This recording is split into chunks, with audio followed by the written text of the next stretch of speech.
ஐரோப்பியர்களின் வருகை.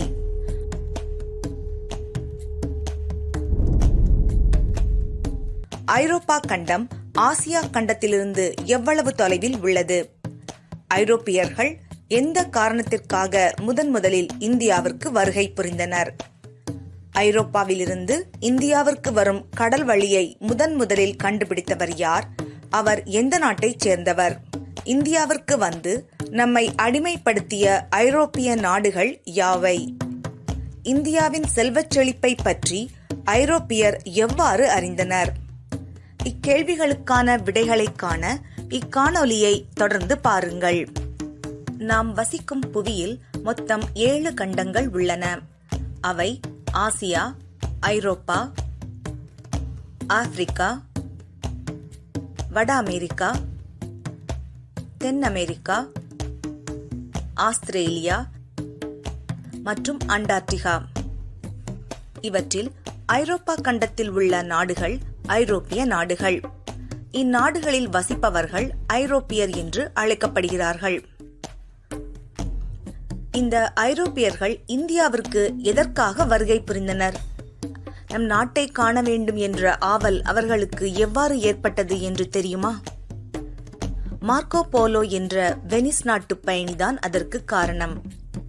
Marco polo என்பவர் Venice நாட்டைச் சேர்ந்தவர். இவர் ஐரோப்பா கண்டத்திலிருந்து கிழக்கு திசை வழியாக உலகின் பல நாடுகளுக்கு சுற்றுப்பயணம் செய்தார். அப்போது தான் நேரில் கண்டவற்றையெல்லாம் குறிப்புகளாக எழுதி வைத்துக் கொண்டார்.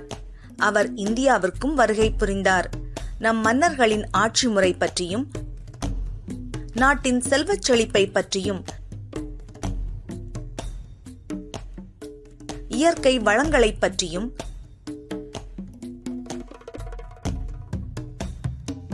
தன் பயண நூலில் குறிப்பிட்டிருந்தார். அவரது புத்தகத்தை ஐரோப்பா கண்டத்தில் உள்ள பல நாட்டு மக்களும் விரும்பி படித்தனர்.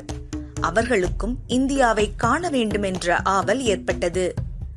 அந்த ஆவல் காரணமாக பல ஐரோப்பிய நாட்டு மக்கள் இந்தியாவிற்கு வருகை புரிந்தனர். அவர்களில் மிக முக்கியமானவர்கள் போர்ச்சுகீசியர்கள். ஐரோப்பாவிலிருந்து இந்தியாவை வந்தடைவதற்கான கடல் வழியை முதலில் கண்டறிந்தவர்கள் போர்ச்சுகீசியர்கள்தான்.